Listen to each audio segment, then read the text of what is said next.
할렐루야. 우리 100분의 인사드리겠습니다. 하나님께서 함께 하십니다. 오늘은 우리가 구원에 대한 이해라는 제목으로 우리 구원에 있어서 우리 행함이 어떤 역할을 하는가에 대해서 한번 말씀을 살펴보려고 합니다. 성경 전체 1189장의 그 많은 분량의 성경을 한마디로 요약을 하면 신학자들이 요한복음 3장 16절로 요약할 수 있다, 그렇게 이야기합니다. 요한복음 3장 16절 기억나시죠? 하나님이 세상을 이처럼 사랑하사, 하나님이 계시다는 것을 이야기하고 그 하나님은 우리를 사랑하시는 분이다 하는 것을 전제로 합니다. 그리고 어떡합니까? 그 하나님 우리를 사랑하셔서 독생자를 주셨다. 2020년 전 예수님을 이 땅에 보내주셨다. 그렇게 독생을 주셨다고 말씀합니다. 그리고 이는 저를 믿는 자마다, 그를 믿는 자마다 멸망치 않고 영생을 얻게 하려 하신다. 이것이 성경 전체를 통해서 우리에게 주시는 말씀입니다. 한번 따라해보세요. 하나님은 계신다. 그 하나님이 나를 사랑하신다. 이것이 전제입니다. 그런데 우리가 하나님께 물어볼 수 있죠. 하나님 우리를 사랑하시는 우리 어떻게 합니까? 그때 하나님 우리에게 저 십자가를 보라고, 2020년 정확히 2024년 이 땅에 오셨던 예수님이 십자가에 죽으신 그 모습을 보이면서 너희 죄 때문에 내 아들 대신 죽게 했다. 내가 그만큼 너를 사랑한다. 그렇게 우리에게 말씀하시는 겁니다. 그래서 이 십자가의 은혜를 통해서 우리가 구원을 얻는 겁니다. 이는 저를 믿는 자마다, 그를 믿는 자마다 멸망치 않고 영생을 얻게 하려 하신다. 그래서 우리의 구원은 전적으로 하나님의 은혜의 선물인 줄 믿습니다. 그분이 독생자를 주셨기 때문에, 예수님 십자가에서 우리에게 대신 죽으셨기 때문에 우리가 값없이 그렇게 그 구원을 선물로 받는 것이죠. 그래서 에베소서 2장 8절은 너희가 그 은혜에 의하여 믿음으로 말미암아 구원을 받았으니 이것은 너희에게서 난 것이 아니요 하나님의 선물이다, 이렇게 말씀합니다. 한번 따라해보겠습니다. 하나님의 선물.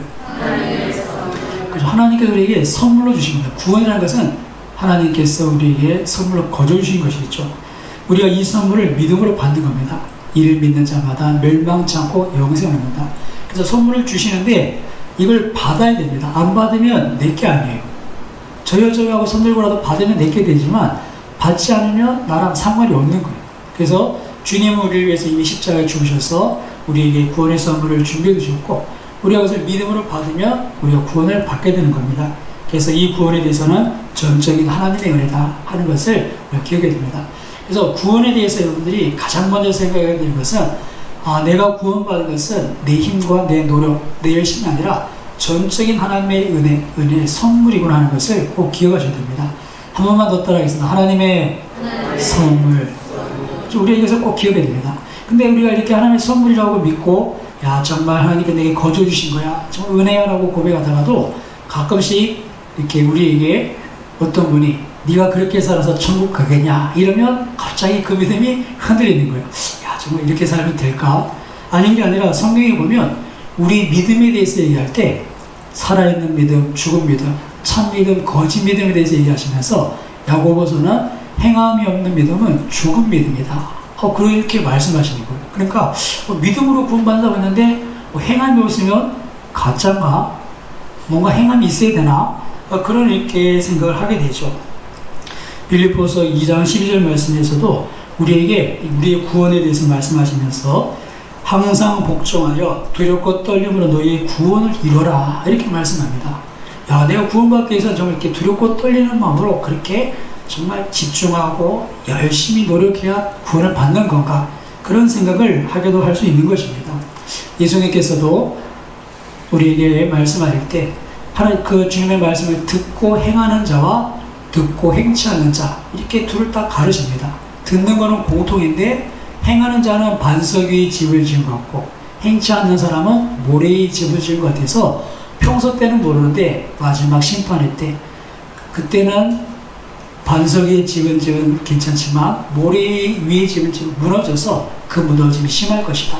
그래서 구원받음과 받지 못함을 확연하게 이렇게 구원해 주시죠. 거기도 보면 듣고 행하느냐, 듣고 행치 않느냐, 결국 행하면서 결론이 나는 것 같은 그런 모습을 보여줍니다. 그래서 예수님께서 열매로 알리라, 마지막 가보면 안다, 열매로 한다, 그런 말씀을 하시는 거죠. 그러다 보니까 굉장히 이렇게 혼란스러움이 있습니다. 분명히 믿음으로 구원받는다고 했는데 믿음에도 행함이 있는 믿음, 참 믿음이 있는 건가?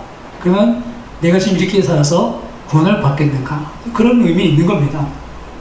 그럼 이것이 신학적으로도 굉장히 이렇게 좀 이렇게 어려운 부분이 있긴 있습니다. 그래서 우리 장로교는 칼빈주의거든요. 칼빈의 5대 교리 중에 대표적인 내용이 전적 부패. 우리는 죄로 인하여서 타락한 존재인데 우리에게는 선을 이루어서 구원받을 만한 능력이 전혀 없다. 전적으로 부패했다. 이것이 장로교 교리입니다. 그러니까 어떻습니까? 우리에게는 구원받을 힘이 전혀 없으니까 또 구해주시는 은혜가 있어야 되죠. 은혜로 구원을 받는 겁니다. 그래서 하나님께서 우리 은혜 베푸셔서 우리를 구원하시는데 불가항력적인 은혜다. 그러니까 그 은혜를 내가 거부할 수도 없는. 그래서 하나님 우리를 이렇게 구원하시기로 하셨으면 우리의 구원에 실패가 없다. 끝까지 우리를 끌어가신다는 거죠. 이것이 우리 장로교 교리입니다.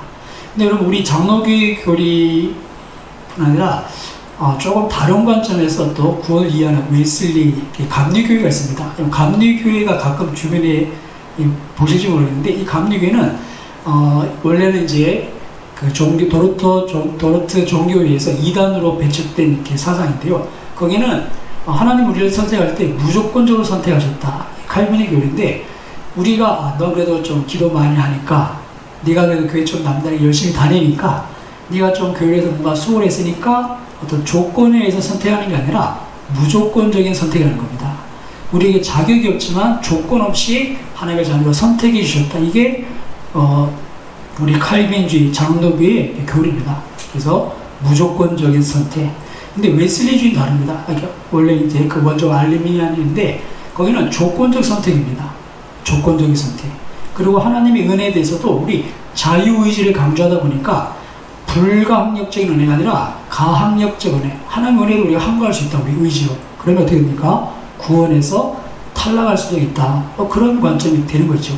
그래서 도르트 종교회에서는 이 알미니안주의는 이렇게 이단으로 이렇게 배격합니다. 어떻게 그렇게 했냐? 우리 구원은 전적인 하나님의 은혜다. 내 의지로 되는 게 아니다. 그래서 이단으로 이렇게 치부하는데, 그리고 성경이란 많은 말씀들을 가지고 계속 이런 사상들이 이어져 오다가 완전히 이렇게 자유주의적인 그런 알미니안주의 이렇게 자유주의 사상으로 가는 경우도 있고, 그 다음에 이제 복음주의적인 그런 노선에서 이 알미니안주의를 따라가는 주의가 감리교, 웨슬리주의입니다. 그래서 거기는 아직도 우리의 구원에 있어서 우리 인간의 자유의지를 매우 강조합니다. 근데 이것이 성경에 없느냐? 없진 않거든요. 이게 상존합니다. 그래서 이 사이에서 이렇게 우리가 갈등하는데, 우리가 분명히 이런 상황에서 정리될 것이, 첫 번째는 아까 말씀드린 것처럼 우리의 구원은 전적인 하나님의 은혜다. 이 전적인 은혜, 기본입니다. 그러면 이렇게 행함에 대해서 관계를 우리가 어떻게 이해해야 되는가? 오늘 그 이해에 대해서 오늘 본문의 말씀을 보시면 이 율법을 우리가 어떻게 이해하는가? 왜 율법을 주셨는가? 왜 이것을 지켜 행해야 되는가에 대해서 우리가 답을 찾을 수 있는데요. 오늘 본문 23절, 3장 23절을 우리 같이 한번 봉독해 보겠습니다. 믿음이 오기 전에 우리는 율법 아래 매인 바 되고 계시될 믿음의 때까지 갇혔느니라. 아멘. 자, 믿음이 오기 전에, 자, 어떤 과정이 있습니다. 믿음이 오기 전, 믿음의 때가 있는데 그 전에는 어떻다는 겁니까? 우리가 율법 아래 매인 바 되었다. 그래서 분명히 이렇게 확연히 구별되는 율법 아래 있었던 때와 믿음의 때가 이렇게 소개됩니다. 근데 자세히 보시면 이 두 가지가 연결되어 있다는 걸 알 수 있습니다. 이 두 가지 과정을 연속적인 성경상에서 이해할 필요가 있습니다. 그러니까 우리가 믿음의 때 구원받았다고 이 율법의 때 아예 이렇게 무시되고 이런 게 아니라 이 두 가지가 이렇게 동일한 선상에서 율법 아래 있어 오다가 이 율법 위를 어떻게 됩니까? 그리스도께로 인도하게 되죠. 그래서 그 믿음의 때가 되오면 이 율법은 그 역할을 다 했기 때문에 더 이상 우리가 율법에 매이지 않아도 되는 어떤 그런 과정으로 볼 수 있습니다. 그래서 여러분, 먼저 우리가 한번 이 구원이라는 것을 한 순간으로 보지 말고 한 과정으로 좀 이해할 필요가 있습니다. 한번 따라해보겠습니다. 순간이 아니라 과정이다. 그래서 우리가 그냥 구원하면 그냥 구원 받았다. 이 한 순간만 따져보니까 내가 그럼 구원을 받았나? 아니면 받아야 되나? 이 고민하는데, 이걸 조금 넓게 보면 우리가 좀 이 구원의 이런 행함에 대한 역할을 이해할 수 있는데요. 방금 말씀드린 것처럼 이런 과정으로 이해한다면 한번 우리가 성경에서 정말 우리 구원에 대해서 과정으로 설명하고 있는가 한번 보면, 하나님께서 우리에게 이 구원의 시작에 대해서 우리를 거듭났다, 우리의 거듭남에 대해서 얘기하시는데, 우리의 구원은 영적인 출산처럼 거듭나는 때가 있습니다. 그죠? 거듭나는 때가 있는데, 그럼 여기서 끝인가? 우리 구원 받았으면 끝이 나는가? 우리 김우수 장로님 댁에 우리 정원자매가 알을 낳았습니다. 알을 낳았어요. 지금 이렇게 코로나 때문에 병원에도 못 가보는데 미래병원 옆에 가까이 있습니다. 산모와 아이에서 기도해 주시고, 여러분 알을 낳았습니다. 그럼 어떻습니까? 구원을 받았습니다. 그럼 알을 내팽개쳐두면 됩니까? 알을 그냥 내팽개쳐두면 되겠습니까? 우리 신앙이 그렇지 않다는 거예요. 우리가 구원을 받았어요. 거듭났어요. 그럼 아이나 구원 받았으니까 이제 끝이야 라고 하는 신앙에 대한 이해는 뭔가 부족한 이해죠. 생명이 있지만 이렇게 그냥 내버려 둘 수 있는 그런 상황이 아니고, 저 태어난 아이가 참 이름이 뭐죠? 이름을 모른답니다. 아직 안 지었겠죠. 아직 이름 없는 그 애가 이름도 없지만 자기가 태어난지도 몰라요. 자기가 태어난 걸 알겠습니까? 혹시 내가 태어났을 때 옆에 간호사 얼굴이 기억나시는 분? 그런 분 계세요? 내가 태어났더니 옆에 험상부인 간호사가 날 막 깎아내는데 얼마나 세게 문지르는지 살이 다 벗겨, 이런 기억이 있는 분 없잖아요. 제 기억도 5살 때, 4살 때가 할아버지께서 돌아가신 그 상황이 약간 기억이 나요. 마당에 있고, 저 마루에 이렇게 영정 사진이 있고, 꼭 짧은 순간인데, 제가 제일 어릴 때 기억이 그거예요. 여러분들 몇 살 때 기억이 나십니까? 예. 5살 이하의 기억이 있으면, 이렇게 불교에 자격이 있다는 얘기가 들은 것 같은데, 우리가 중간에 기억이 없는 때가 있어요. 여러분, 기억이 없다고 내가 그때 없었던 겁니까? 있었어요. 근데 기억이 없어요. 근데 신앙생활에도 그런 때가 있어요. 내가 분명히 거듭났는데, 구원받았는데, 내가 구원받았는지, 내가 육에 속했는지, 육체에 속한 사람인지, 구원받지 않은 사람인지, 육신에 속한 사람인지 구분이 전혀 안 될 때가 있어요. 우리 신앙에 이 어떤 딜레마가 있어요. 내가 구원받았나 받지 않았나 모르는 때가 있어요. 거듭나는 과정. 그러고 나서 그렇게 멈춰있으면 안 되잖아요. 우리가 성장하듯이 하나님 우리에게도 우리가 구원을 받았다, 거듭났다고 말씀하시면서 우리의 구원이 자라야 될 것을 얘기하십니다. 그래서 너희의 구원을 두렵고 떨림으로 구원을 이루어가라. 성장해가라. 그리고 우리 어느 때까지 성장해야 되는가? 성장의 목표도 있어요. 성장 목표. 성장 목표가 뭡니까? 에베소서 4장에 보시면, 우리가 다 하나님의 아들을 믿는 것과 아는 일이 하나가 되어 온전한 사람을 이루어 그리스도의 장성한 분량에 충만한 데까지 이르리니, 이는 우리가 이제부터 어린아이가 되지 아니하여 사람의 속임수와 간사한 유혹에 빠져 온갖 교훈의 풍조에 밀어 요동하지 않게 하랍니다.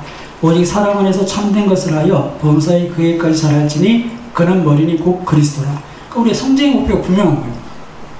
거듭나는 출생이 있고, 성장함이 있고, 성장의 목표가 있습니다. 이 전체 과정을 구원으로 우리가 이해할 필요가 있다는 것이죠. 자, 그렇다면 여러분, 거듭나서 우리가 기억지 못하는 순간들이 있습니다. 내가 구원받았는지 모르는지. 그런 과정 속에 어느 정도 율법의 역할이 있다는 거예요. 어떤 역할입니까? 오늘 본문은 분명히 얘기하시죠. 뭐라고 얘기하십니까? 이 율법의 기능을 우리 24절에 같이 한번 공독해 보겠습니다. 24절입니다. 이같이 율법이 우리를 그리스도께로 인도하는 초동교사가 되어 우리로 하여금 믿음으로 말미암아 의롭다함을 얻게 하려 함이라. 아멘. 자, 율법은 우리를 그리스도께로 인도하는 초동교사다. 표준세번역 개인교사다, 이렇게 표현되어 있는데요. 자, 율법이 기능이 있습니다. 우리가 아직 거듭났는지 안 났는지 자각이 없습니다. 내가 신앙생활 이렇게 하고 있는데 내가 정말 구원받았는지, 내가 지금 당장 죽어도 천국 갈 수 있는지, 이게 아직 이렇게 긴가민가한 분들이 계세요. 그래서 어떨 때는 아까 말씀드린 것처럼 하나님의 말씀을 펴서 우리의 구원 하나님의 은혜의 성원입니다, 아멘 하면 내가 천국 가겠구나 싶다가도 부흥사 목사님 오셔서, 여러분 아직도 회개하지 않은 여러분은 여러분 죄를 심판받아 지옥 가게 될 겁니다. 그러면 내가 지옥 가겠구나, 이렇게 청당과 지옥을 왔다 갔다 하는 그런 분들이 계세요. 근데 뭐 그럴 수가 있다 없다? 있다는 거예요. 왜요? 아직 우리가 영적으로 어리면 자각이 안 돼요. 그래서 성경 우리에게 우리의 믿음을 확증해라, 이렇게 말씀하시고, 어린아이쯤에 머물지 말아라, 이렇게 계속해서 말씀하시는 거죠. 오늘 24절에는 분명히 율법이 우리에게 어떤 기능을 하느냐, 그리스도께로 인도한다. 그를 믿음으로 말미암아 의롭다 하도록 율법이 그런 기능을 한다는 겁니다. 여러분, 이 말을 우리가 좀 기억해야 되는데요. 앞에 읽지 않았지만 19절 말씀해 보시면 보다 분명하게 이렇게 말씀합니다. 그런즉 율법은 무엇이냐? 왜 율법을 주셨느냐? 범법함으로 더하여진 것이라. 이 범법함으로 더하여진 이 말은 우리의 죄를 깨닫도록 주어진 것이다. 그런 의미입니다. 그러니까 바꿔 말씀드리면 율법의 기능은 죄를 깨닫게 하는 게 주목적입니다. 이 율법을 지켜서 구원받아라가 아니라 그건 내 행위잖아요. 내 행위로 구원받아라가 아니라 이 율법을 통해서 지키다 보면 야, 내가 정말 죄인이구나. 내가 정말 죄인이구나. 그래서 결국 내게로부터 선한 것이 없고 내 자신의 힘으로 구원을 이룰 수 없다는 것을 인정하고는 그리스도 십자가를 받아들이라는 겁니다. 나의 죄로 인해서 대신 피 흘려주신 그 예수님을 믿으라는 것. 이것이 율법의 기능이라는 겁니다. 그래서 우리가 이 영적인 자각이 없는 거듭나서 우리가 하나님의 자녀인 것을 자각하고 정말 그 사랑에 입어서 우리가 믿음을 살려는 그 어느 순간까지는 율법의 지도가 필요한 겁니다. 그래서 보통 우리가 나 예수님 믿고 구원받았는데 율법주의를 싫어. 그래서 말씀을 지켜가는 것을 굉장히 가볍게 여기는 경향이 있습니다. 근데 여러분, 그것이 우리를 오리무중으로 이끈다는 것을 잊지 마십시오. 내가 말씀을 지켜 행하지 않으면서 나 구원받았어. 하나님의 자녀야 라고 말을 하면서도 그 혼란을 벗어나지 못하는 거예요. 확신을 가질 수 있는 거예요. 아직 우리가 율법을 통해서 내 안에 전적인 부패, 내 죄악에 마주하지 않고 사도 바울처럼 오라 나는 공부한 사람, 누가 날 이 상황에서 건져내랴, 그런 애통함이 없이 내가 예수님 나의 주님이십니다 고백하는 자리까지 나가지 못했다면 우리가 아직 늘 거기서 왔다 갔다 할 수밖에 없는 것이죠. 그래서 이 율법, 이 초등교사의 역할은 우리의 손을 이끌고 예수님께로 갑니다. 가면서 끌고 가면서 야, 너 죄인이야. 너 이거 안 되지. 너 원수를 사랑하라고 했는데 네가 다른 건 다 해도 원수 사랑하는 거는 하기 싫잖아. 용서는 안 되지. 네 자존심 못 꺾잖아. 계속해서 우리 속에 있는 죄를 드러냅니다. 내가 평소에 착한 사람인 줄 알았는데 말씀을 자세히 보니까, 하나님 말씀을 이렇게 귀 기울여 보니까 야, 정말 내가 별게 아니구나. 여러분, 원수를 사랑하는 일이 쉬우신가요? 정말 돈 있으면 진짜 집 팔아서 헌금하는 게 쉽지 원수를 사랑하는 건 쉽지 않습니다. 근데 성경은 계속해서 우리에게 얼마나 우리가 이렇게 사랑할 수도 없고 용서할 수도 없고 내 자아에 대해서 부정할 수 없는 이 교만함, 이런 것들을 계속 들춰내십니다. 그러니까 사도 바울이 그 고백을 이해할 것 같아요. 오호라 나는 공부한 사람. 정말 그 고통. 근데 그 가지를 자유케 해주신 거예요. 맞아, 나 원래 이래. 그런데 이런 나를 하나님 여전히 사랑하셔. 예수님 나를 위해 십자가 죽으셨어. 그 감격이 있는 사람, 그 사람은 결코 구원의 확신에 있어서 흔들리지 않는 줄로 믿습니다. 그 확신의 자리에 있는 거예요. 그래서 제가 보니까 구원의 이런 과정으로 볼 때 이 율법의 손에 이끌려서 그리스도께 나가는 이 과정에 전환점이 분명히 있습니다. 근데 이 전환점이 뭔가 할 때 회개의 순간이다. 그렇게 말씀드릴 수 있을 것 같아요. 그래서 구원의 확실한 증거가 뭐냐 할 때 많은 분들이 참된 회개다. 참된 회개의 과정을 겪은 사람은 확실히 구원이 있다. 그리고 여러분 스스로에게 질문해 보시면 합니다. 내 앞에 내 죄 때문에 씨름했던 사람은 구원에 있어서는 더 이상 흔들리지 않습니다. 아멘. 한번 잘 돌아보세요. 내가 내 죄 때문에 씨름하다가 예수님의 그 십자가의 은혜를 깨달았을 때 거기서 자유함을 얻은 사람은 절대 이 구원에 대해서 흔들리지 않습니다. 근데 아직 내 죄를 깨닫지 못하고 이 잘 때문에 하나님께 온전히 회개해보지 못한 사람은 아직도 왔다 갔다 하시는 거예요. 그런 분들에게 권할 수 있는 것은 다시 여러분이 율법의 초등교사, 율법의 지도를 받아야 됩니다. 말씀을 지켜야 하는 것이, 이것이 나중에 천국 가서 뭐 상이 있다 이것도 있겠지만 근본적으로 아직 내 속에 믿음이 없을 때 이 율법 아래에서 우리가 예수 그리스도께 나아가게 된다는 것을 잊지 마십시오. 그래서 이런 과정을 보다 보면 보십시오. 여기서는 초등 교사의 손에 이끌려 가다가 전원점을 맞고 이렇게 우리가 그리스도의 장성불까지 서게 되잖아요. 이쪽에서 보면은 우리가 그리스도의 장성불 되는 것은 우리 힘이 아니고 이게 전적인 은혜입니다. 근데 이렇게 돌려보면 우리의 자유의지가 필요한 거예요. 그러니까 웨슬리주의가 되는 거죠. 그러니까 좀 통으로 보면, 순간으로 보지 말고 길게 보면 이 전환점이 분명히 있는데, 그때까지는 우리가 정말 말씀과 실험하는 그런 고민이 있고 우리의 의지를 들여서 하나님을 따르는 수고가 필요한 것입니다. 사랑하는 여러분, 우리 문제가 뭐겠습니까?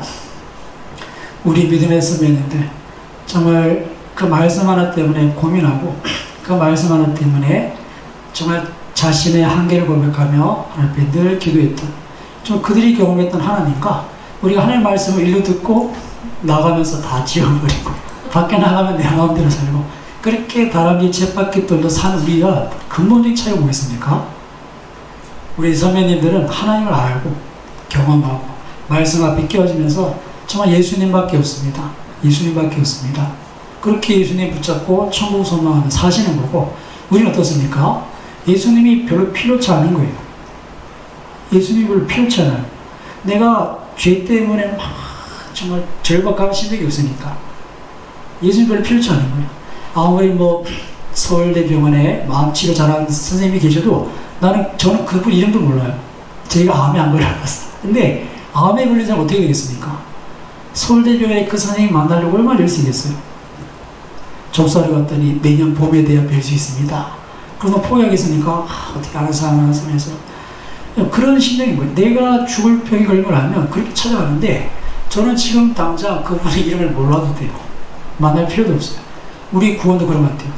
율법의 초등교사의 손을 끌려서 가다가 정말 내 자신을 발견하면 오라 나는 공부한 사람, 그 가운데 주님을 찾게 될 텐데, 그렇지 않으니까 우리가 주님도 별로 있어도 말아도 그렇게 그냥 지나다 보니 우리의 구원의 내선들을 이렇게 흔들리는 그런 모습을 보게 됩니다. 예수님께서도 그렇게 말씀하셨죠. 건강한 자에게는 의원이 쓸데없고 병든 자에게라 쓸데있다. 그 예수님 본인이 의원이시지만 본인이 건강하다 그러는데 예수님이 아무 의미가 없다는 거예요. 오늘 우리에게 있어서 정말 이 율법의 기능, 역할, 우리를 주님께로 인도하기 위해서 범법함으로 더해진 것인데, 죄를 깨닫도록 더해진 건데, 우리가 율법과 무관하게 살면 어떻게 우리 믿음에 진보가 있겠습니까? 평생토록 내가 거듭났는지 안 났는지 늘 여기 그리스도의 초국에서 이렇게 맴돌다가 확신 없이 앞으로 나가지 못하고 그런 삶을 우리가 살아야 되겠습니까? 예수님께서 우리에게 생명을 주시고 더 풍성히 주시고 정말 우리 한 사람 한 사람을 충성된 인구로 여기셔서 이 마지막 시대 너희가 세상의 빛이다, 너희가 수고입니다, 우리에게 큰 기대를 갖고 계신데, 우리가 그런 기대랑 관계없이 그냥 우리 인생의 무거운 짐을 지고 가끔씩 생각나면 내가 천국 갈 수 있을까? 그리고 또 분장에 빠지고 그런 일상의 반복 가운데 우리가 놓여져 있다면 다시 한번 구원의 확신, 그 털을 굳게 하고 그리고 그것을 뛰어넘어서 하나님 부르신 그 삶을 살아가도록 다시 한번 우리의 마음을 추스리시되, 아직도 확신이 없으신 분, 우리 인생의 그 회개의 순간을 아직 넘어서 보지 못한, 그 하나님의 은혜를 경험하지 못한 그런 분이 계시다면, 그럼 다시 한번 율법의 초등교사의 손에 붙잡혀서 다시 여러분의 삶의 여정을 주님께로 이끌려가게 되시는 그런 저름 되시기를 주님의 이름으로 축원합니다. 그럼 말씀을 붙잡고 실험해 보셔야 내 자신이 어떤가를 알 수 있고 예수님의 십자가가 필요하게 됩니다. 시간상 더 많은 설명들을 드리지 못하지만 오해하지 마시고, 구원은 전적인 하나님의 은혜입니다. 그럼에도 불구하고 주님이 우리에게 이런 행함에 대한 말씀을 많이 하셨다는 것을 분명히 의미가 있습니다. 우리에게 하나님을 알고 그 십자가를 분명히 알도록 우리 자신을 비춰보도록 율법을 주신 그 이유가 있기 때문에 우리가 말씀을 쫓아가는 것, 그리고 더 나아가서는 우리의 구원을 확장할 뿐 아니라 우리가 서 있는 그 자리에서 하나님의 나라를 이루어가는 그런 사람들을 우리가 보게 되겠죠.